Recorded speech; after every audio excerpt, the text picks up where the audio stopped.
பாலவாக்கம் கடற்கரையில் 500 சிலைகள் இன்று கரைக்கப்பட உள்ள நிலையில் பாதுகாப்பிற்காக 400 போலீசார் பணியில் ஈடுபட்டு வருகின்றனர். சென்னை, தாம்பரம், ஆவடி ஆகிய காவல் ஆணையரக எல்லைப் பகுதியில் விநாயகர் சதுர்த்தி முன்னிட்டு பொதுமக்கள் மற்றும் பல்வேறு அமைப்புகளால் வைக்கப்பட்ட விநாயகர் சிலைகள் இன்று கரைக்கப்பட்டு வருகிறது.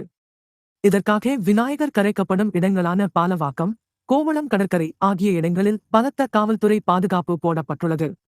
அதேபோல் விநாயகர் சிலைகள் கொண்டு வரும் வழித்தடங்களில் ஆங்காங்கே காவல்துறையினர் பாதுகாப்பிற்காக நிறுத்தப்பட்டுள்ளனர். கரைக்கு இடத்தில் விநாயகர் சிலைகளை கடலுக்குள் கொண்டு செல்ல டிராலி 2 இழுவை ஏற்பாடு செய்யப்பட்டுள்ளது. கண்காணிக்க உயர் கோபுரம் வைக்கப்பட்டுள்ளது.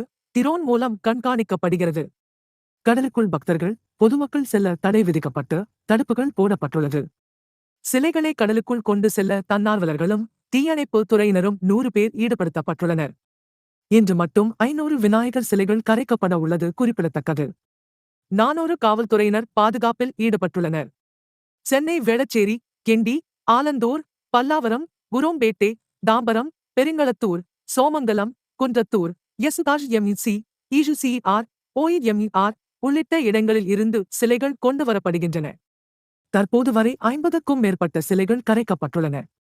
விநாயகர் சிலைகள் கொண்டுவரப்படும் வேளச்சேரி பிரதான சாலை, கிண்டி அடையார் சாலை, திருவான்மியூர் உள்ளிட்ட இடங்களில் போக்குவரத்து நெரிசல் ஏற்படாமல் இருக்க காவல்துறையினர் போடப்பட்டுள்ளனர்.